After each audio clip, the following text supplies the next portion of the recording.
오늘 말씀의 제목은 본문 1절 말씀을 인용했습니다.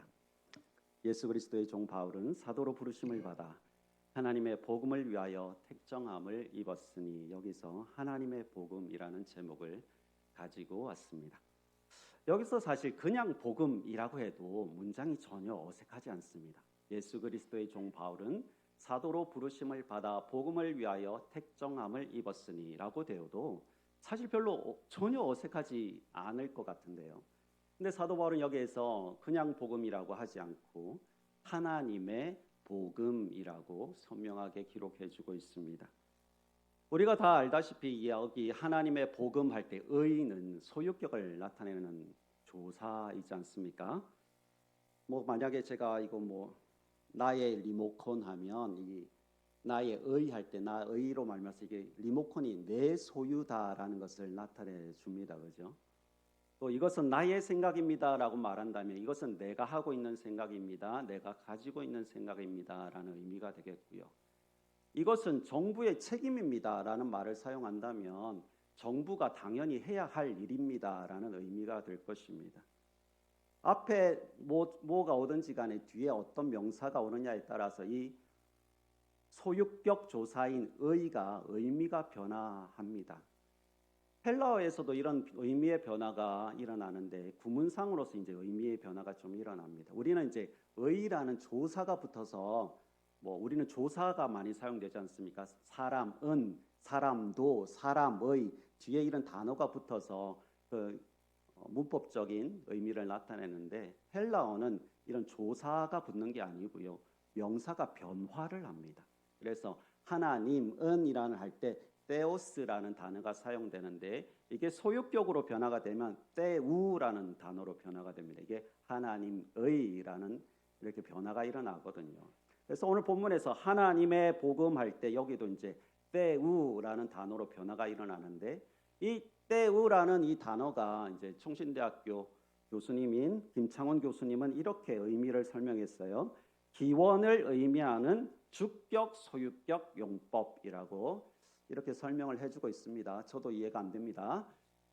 그래서 이제 그 밑에 설명을 좀 찾아보니까 교수님이 이렇게 설명을 해놨어요. 쉽게 이야기하면 하나님에 관한 하나님의 복음이라는 뜻이 아니라 하나님께서 주어가 되셔서 주도적으로 시작하고 주도적으로 진행하고 주도적으로 완성하신 복음을 의미한다라고 설명을 해주고 있습니다. 뭐냐? 하나님께서 주도적으로 하셨다고요.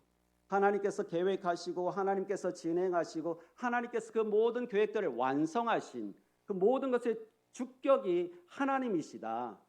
그렇게 설명을 해주고 있었습니다. 그런 측면에서 오늘 말씀을 살펴보면 삼위 하나님께서 복음을 어떻게 주도하셨고 또 삼위 하나님께서 어떻게 진행하셨고 또 삼위 하나님께서 어떻게 완성하셨는지를 오늘 본문을 통해서 우리가 알 수 있다는 것입니다. 좀 더 자세히 보겠습니다. 첫 번째, 복음은 성부 하나님께서 약속하셨습니다. 본문 2절을 한번 같이 읽겠습니다. 이 복음은 하나님이 선지자들을 통하여 그의 아들에 관하여 성경에 미리 약속하신 것이라.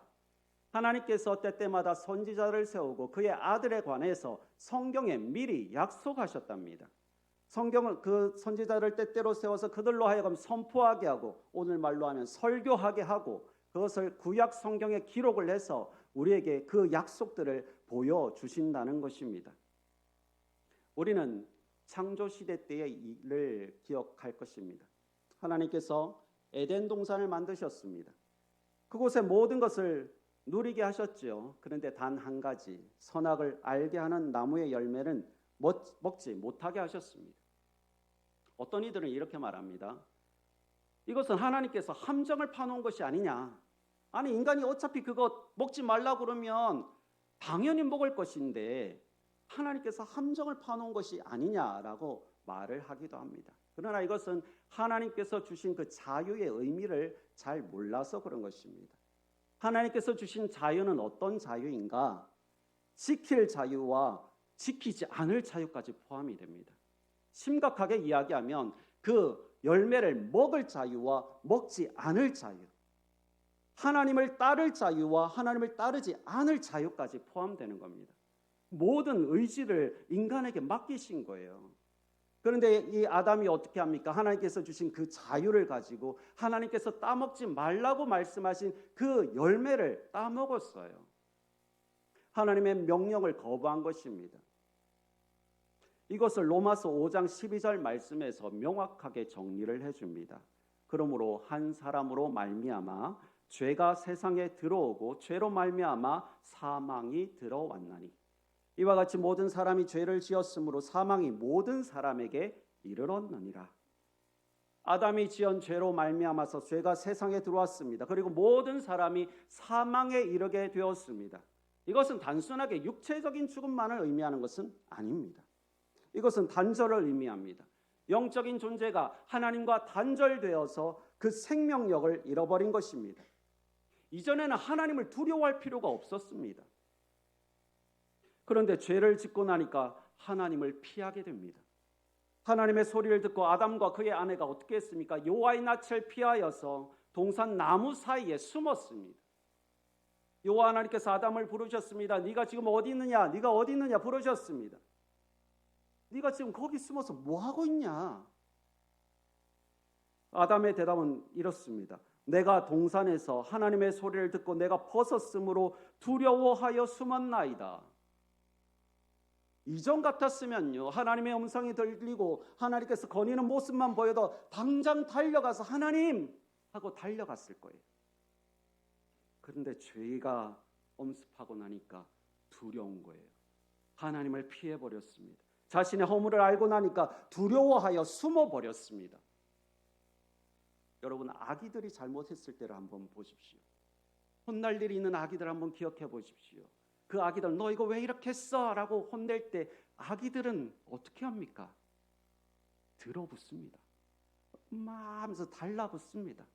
엄마한테 안 될 것 같으면 아빠한테라도 갑니다. 단절되는 것이 얼마나 큰 고통인지 걔들은 본능적으로 아는 거예요. 그런데 조금 크면 이제 사춘기들 되면 어떻게 될까요? 문 닫아버리죠. 심각하면 집을 나가버립니다. 청소년 시기에는 부모와의 단절보다 친구와의 단절이 더 크게 느껴지거든요. 그래서 부모들이 아무리 잔소리해도 안 들립니다.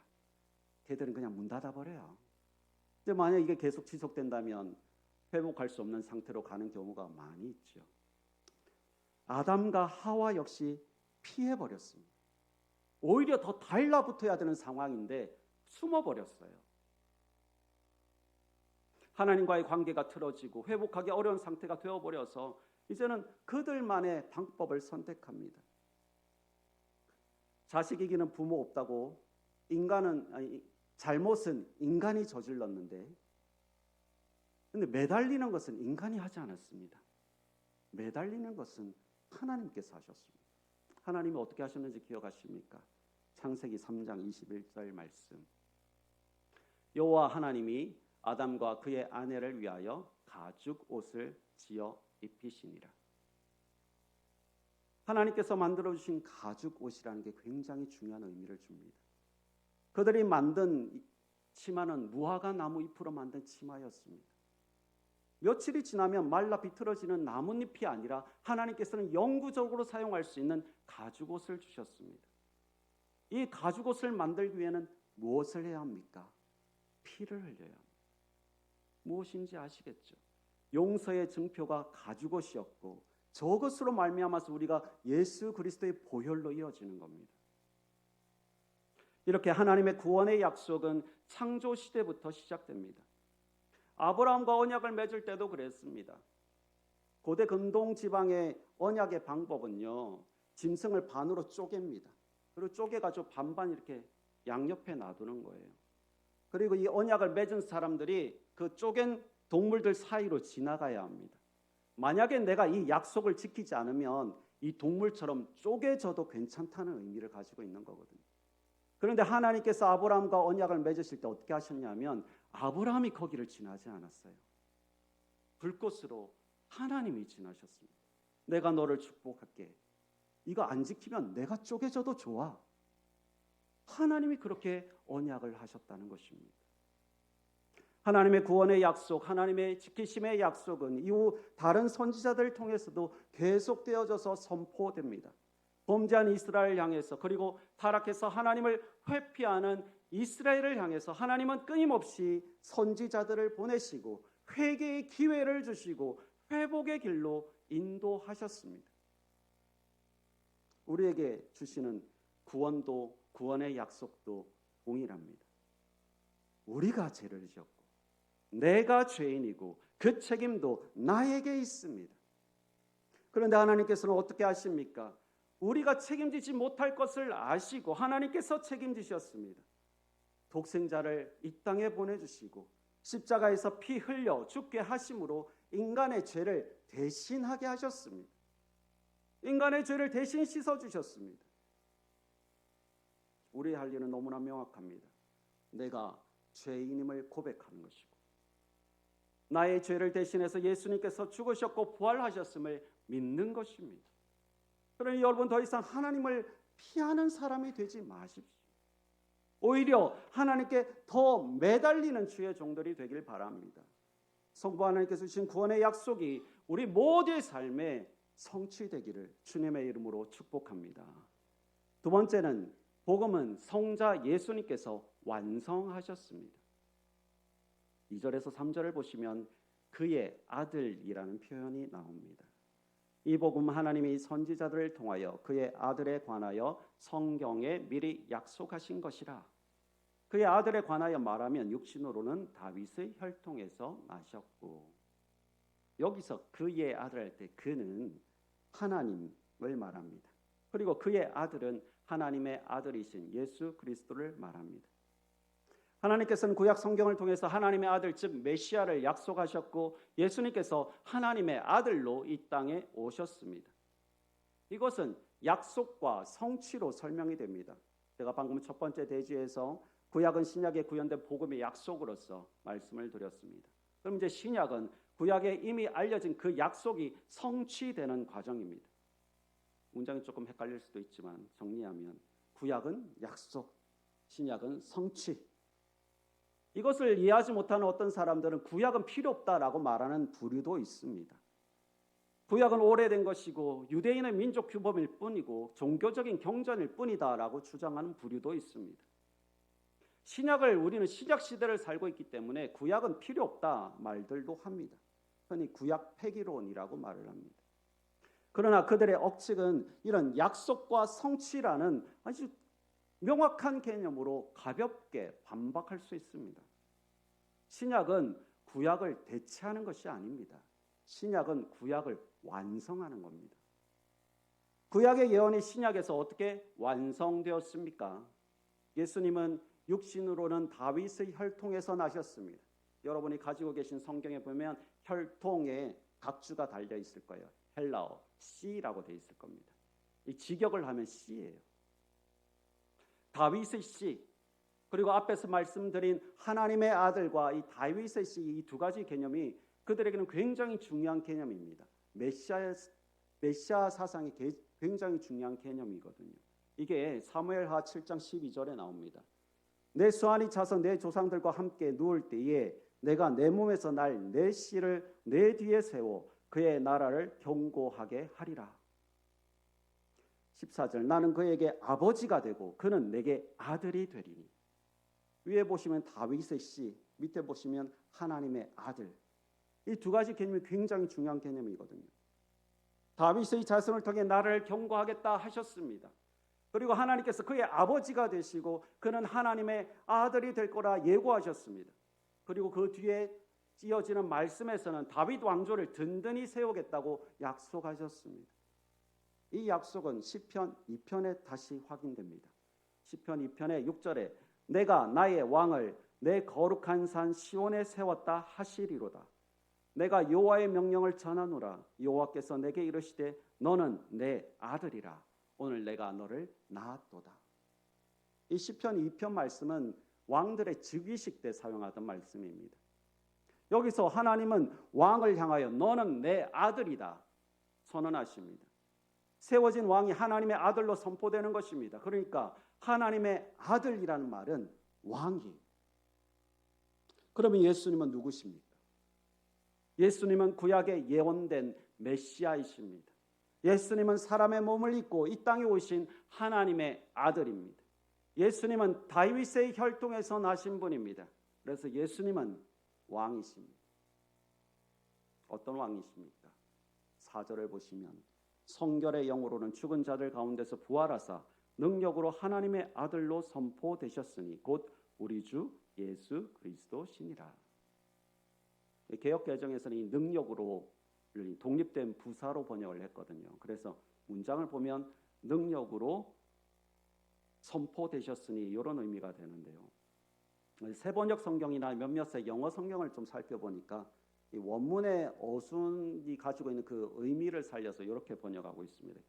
능력으로를 하나님의 아들과 붙여가지고 있게 번역을 하고 있는데 Son of God in power, 능력 안에 있는 하나님의 아들, 능력의 하나님의 아들 또는 Son of God with power 이렇게 번역들을 하고 있습니다. 그러니까 권세를 가진 하나님의 아들, 죽음을 이기신 능력자이신 하나님의 아들 또는 통치권을 가진 하나님의 아들이라는 의미를 강조하고 있습니다. 이제 조금 정리를 해보겠습니다. 하나님께서는 구약을 통해 하나님의 아들을 약속하셨습니다. 그 하나님의 아들은 다윗의 후손으로 옵니다. 하나님의 아들과 다윗의 후손은 유대인들에게 메시아를 대망하는 중요한 키였습니다. 그 예언이 어떻게 되었습니까? 예수님께서 다윗의 후손으로 오시고 또 하나님의 아들로 선포되심으로 그 예언이 완성되었습니다. 그리고 다윗의 후손이나 하나님의 아들이 전달한 메시지는 강력한 메시지는 예수님께서 진정한 왕이시다라는 것입니다. 하나님께서 너무나 사랑하는 성도 여러분, 예수님이 우리의 삶에 우리 인생의 진정한 왕이 되고 계십니까? 사망 권세를 이기신 능력의 예수님께서 우리의 생각과 우리의 삶과 인생을 통치하시길 소망합니다. 그것을 위해서 우리가 무엇을 어떻게 해야 할까요? 나는 죽고 그리스도께서 사시는 겁니다. 내 생각은 줄이고 그리스도의 통치 영역이 갈수록 넓어지는 것입니다. 우리가 예수님을 영접한다고 하지 않습니까? 예수 그리스도를 영접하면 사실은 그것은 우리 문 하나 열어드리는 것밖에 되지 않아요. 집문을, 현관문을 열어드렸어요. 예수님께서 이제 집 안으로 들어오셨습니다. 그런데 들어오시는 것으로 이 집 안의 모든 것을 통치하시는 건 아니에요. 그냥 어떤 사람은 예수님께서 오셨는데 거실에만 앉아있는 사람도 있습니다.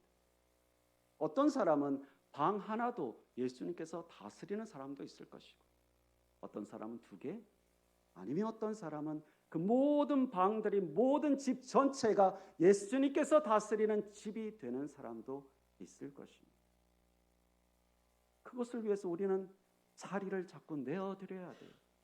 우리의 의지를 존중하시니까 우리의 의지를 존중하시니까 우리가 하는 대로 일단 기다려주신단 말이에요. 주님, 이것도 주님의 문제입니다. 주님, 이것도 주님께서 해결해 주셔야 될 문제입니다. 주님, 이건 나에게 능력이 없습니다. 주님, 이 문제와도 함께 해주십시오. 주님, 나는 이것을 해결할 방법과 능력과 소망을 볼 수가 없습니다. 주님께 의뢰할 때 주님, 이것을 함께 해주십시오. 자꾸 자리를 내어드리는 거예요. 진정한 왕께서 나의 인생과 나의 생각과 나의 삶을 완전히 통치하시도록 내어드리는 것입니다. 예수님께서 진정한 왕으로 나의 삶과 인생과 생각을 통치하시는 삶이 되기를 바랍니다. 3번째, 복음은 성령 하나님께서 실증하십니다. 본문 4절을 다시 보시면 성결의 영으로는 죽은 자들 가운데 부활하사 능력으로 하나님의 아들로 선포되셨으니 곧 우리 주 예수 그리스도시니라. 성결의 영이 무엇일까요? 좀 당연하게 성령인 줄 알았는데 어떤 분들은 이제 이걸 또 다르게 설명들을 많이 하고 계셨어요. 좀 해석들을 보니까 3절과 4절을 대조구문으로 보고 하나님의 아들이신 예수님께서 육신으로는 다윗의 혈통으로 오셨고 또 성령으로는 하나님의 아들로 선포되셨다. 이렇게 대조구문으로 설명하는 주석들도 있었고요. 또는 예수님의 인성과 신성을 말하는 것이다 라고 설명하는 것도 있었고요. 또 존 스토튼 목사님은 3절의 육신과 4절의 성령의 두 표현은 예수 그리스도의 본성이 신성과 인성을 말하는 것이 아니라 예수님의 사역의 두 단계, 그러니까 부활 이전과 부활 이후를 설명하는 것이다. 이렇게 설명하는 것도 있었고 또 하나 더 있습니다. 또 제가 가지고 있는 개혁주의 스터디 바이블을 보니까 이게 예수님의 비하와 승귀를 말하는 것이다 라고 이렇게 설명해요. 좀 익숙하지 않은 용어죠. 왕이신 하나님께서 완전히 낳고 천하게 되셔서 오신 것을 비하라고 하고요. 다시 왕의 자리로 올라가신 것을 승귀라고 합니다. 그것을 설명하는 것이다. 또 이렇게 설명하기도 했습니다. 한 개를 선택할 수가 없더라고요. 가만 보니까 다 맞는 말인 것 같고 맞는 말이기도 하고, 그냥 단순히 이제 제가 가지고 있는 것은 이것을 성경을 해석하는 범위를 넓게 볼 수 있는 좋은 도구다 생각을 하면서 오늘 말씀을 전할 때는 여기를 성령 하나님으로 전하려고 합니다. 다른 해석의 여지도 있지만 왜 이렇게 성령이라고 하냐면 세번역 성경을 보면 아예 이것을 성령으로는 죽은 사람들 가운데서 부활하심으로 나타내신 권능으로 하나님의 아들로 확정되신 분이십니다 라고 아예 성령으로, 좀 전통적으로는 이게 성령으로 해석을 하기도 하니까요. 성령으로 선포되었다. 무엇이 선포되었습니까? 예수님께서 죽으셨지만 죽음의 권세를 이기시고 부활하심으로 하나님의 아들이심을 확실하게 보여준다는 것입니다. 사실 우리가 볼 때 이 사건은 과거의 한 사건입니다. 그런데 이 과거의 한 사건이 현재의 사건으로 변하게 됩니다. 어떻게 해요? 성령께서 임하실 때, 성령께서 감동을 주실 때요. 어떤 사람은 이렇게 말할 수 있습니다. 아니 2000년 전에 한 청년이 십자가에 죽은 게 뭔 대수라고, 무슨 상관이 있냐고 말할 수 있습니다. 그건 그냥 과거의 한 사건일 뿐이고 오늘 우리를 사는 우리에게는 아무런 관련이 없는 거다라고 말할 수도 있습니다. 네, 그럴 수도 있습니다. 성령께서 감화, 감동을 주지 않으면요. 성령께서 감화, 감동을 주지 않는 사람에게는 그냥 과거의 한 사건일 뿐이에요. 나랑 아무 관련이 없는 그냥 역사 속의 한 구절일 뿐이에요. 아니면 아예 그것조차도 믿지 못하는 사람도 있으니까. 그런데 성령 하나님께서 역사하시면 어떻게 됩니까? 예수님께서 사람의 몸을 입고 이 땅에 오셔서 말구유에 누이셨다. 이거부터 감동이 됩니다. 태초부터 계신 말씀 로고스가, 창조주가 이 땅에 와서 몸 누일 곳이 없어서 낮고 천한 말구유에 누이셨다. 가장 존귀한 존재가 몸을 곳이 없어서 말구유에 누이셨다. 나를 위해서. 이거부터가 감동이 아닙니까? 먼 곳을 마다하지 않고 유대와 사마리아 곳곳을 다니며 하나님의 말씀을 선포하셨습니다. 이것은 역사적인 사실입니다. 그런데 성령께서 감동으로 임하시면 예수님께서 선포하신 그 하나님의 나라가 나에게도 임하게 되는 것입니다. 그냥 성경 속에 있는 사건으로 끝나는 게 아니라 이 하나님의 말씀 속에 있는 예수 그리스도의 하나님 나라의 선포가 내 삶에 임하게 된다는 것입니다. 예수님께서 선포하신 하나님의 나라는 공간의 개념이 아니에요. 예수님께서 선포하신 하나님의 나라는 하나님의 통치가 임하는 나라예요. 그 나라는 죽음 이후에 갈 그곳도 하나님의 나라입니다. 그러나 이 땅에서도 하나님의 나라가 임합니다. 하나님께서 통치하시는 곳입니다. 그러면 어떻게 됩니까? 내 삶이 아무리 힘들고 내 삶이 아무리 고통스럽다 할지라도 이곳 하나님께서 통치하신다면 나는 하나님 나라에 살고 있습니다. 나는 하나님의 그 영광의 기쁨을 이 땅에서도 누리고 있습니다. 저 하늘나라 죽음 이후에 갈 하늘의 기쁨을 이 땅에 또한 누리고 있습니다. 성령께서 임하시면 이게 된다고. 예수님께서 병든 자를 고치시고 눈먼 자를 눈뜨게 하십니다. 과거의 사건으로 보면 그런 일이 있었지, 이걸로 끝입니다. 그러나 성령께서 이 말씀 가운데 임하시면 어떻게 됩니까? 나에게 적용이 됩니다. 살아계신 말씀, 살아계신 음성으로 나에게 들려집니다. 나의 죄악을 고치시는구나. 나의 병도 고치시는구나. 내 인생도 고치시는구나. 나를 새롭게 하시겠구나. 내가 어떤 역경과 두려움과 괴로움이 있어도 예수 그리스도께서 나의 왕이 되어주셔서 나를 인도하여 주시는구나. 나에게 말씀이 만. 예수님께서 채찍질을 당하시며 골고다 언덕길을 오르십니다. 온몸에 살점이 다 떨어져 나갔습니다. 얼굴의 형체를 알아볼 수 없습니다.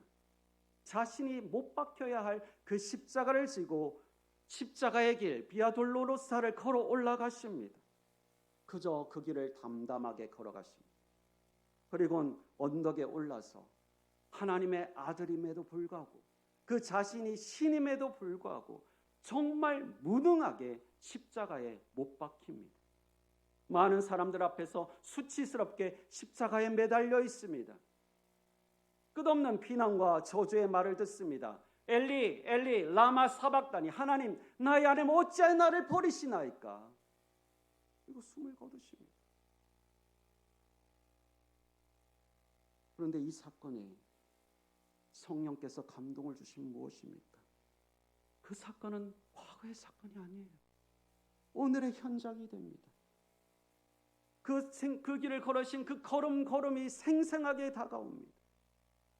나를 위해서 피 흘리신 그 피 한 방울조차도 나를 위해서 흘리신 보혈이 되는 것입니다. 나의 허물을 대신하신 예수님이 보입니다. 하나님께서 너무나 사랑하는 성도 여러분, 성령 충만하십시오. 성령의 은혜로 살아가십시오. 성령께서 주시는 그 음성을 듣는 삶을 사시기를 축복합니다.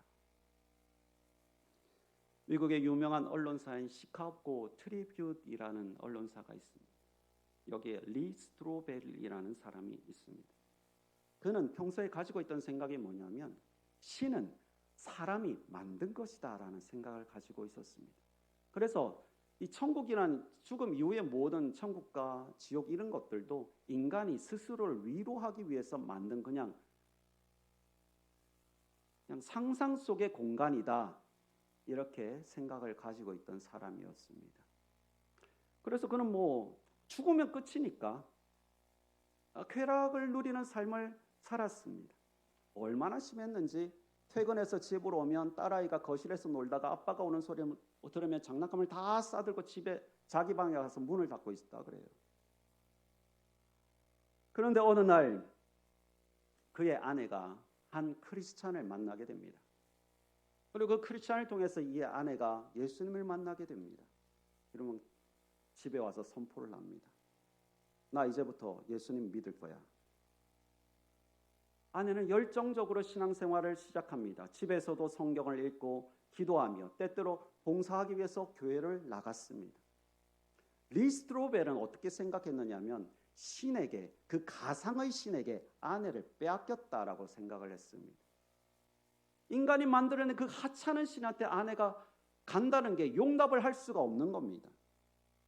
그래서 이 사람이 이 아내를 가정으로 돌려놓기 위해서 연구를 시작합니다. 정확한 증거들을 찾고 분석을 하기 시작합니다. 이분이 그 시카고 트리뷴의 법률 담당 기자였어요. 편집장이었다고 하더라고요. 거기 뉴스룸에는 이런 글이 적혀 있다고 합니다. 만약 엄마가 사랑한다고 말하면 확인해라. 우리가 생각할 때는 엄마가 아들 보고 자녀 보고 사랑한다는 말은 당연한 것인데 그 기자 정신은 뭐냐면 증거가 없으면 의심을 해야 되고 확인이 될 때까지 검증을 해야 되는 거예요. 얼마나 이제 스스로들 그걸 보면서 자부심을 느꼈을까요? 우리는 냉철한 사람들이야. 엄마가 사랑한다고 말해도 그걸 의심하고 확인을 하라는 그런 문구를 가지고 있다고 그럽니다. 그 직업의식을 발휘해서 예수가 사실인가? 예수가 왔다는 것이 정말 역사적인 사실인가? 예수가 부활했다는 것이 정말 역사적인 사실인가? 그리고 예수가 죄를 위해서 죽었다는 것이 이게 말이 되는 것인가? 또 모든 능력을 동원하고 또 그 신문사의 그 인맥들을 동원해 가지고 증거들을 찾아가기 시작합니다. 많은 사람들을 만나고 또 반박할 논지들을 수집합니다. 그런데 그는 자신이 찾은 자료들이 늘어나면 늘어날수록 나중에는 진실 앞에 굴복할 수밖에 없었습니다. 아내와 함께 윌로우 크릭 교회에 갔다가 그는 예수를 믿기로 작정합니다. 이게 진리가 아니면 말이 안 된다. 그리고 책을 하나 냈습니다. 예수는 역사다. 실제 사건이다. 그리고 영화로도 만들어졌습니다. 그리고 이분은 이제 변증가로서 또는 또 목회자로서의 삶을 살아가고 있습니다. 삼위 하나님의 구원의 역사는 성부 하나님의 약속과 성자 예수님의 성취와 그리고 성령 하나님의 확증으로 우리에게도 살아있는 역사로 다가오고 있습니다. 하나님께서 너무나 사랑하는 성도 여러분, 삼위 하나님께서 펼쳐주시는 구원의 역사 안에서 구속된 삶, 은혜의 삶, 믿음의 삶을 영위하시기를 주님의 이름으로 축복합니다.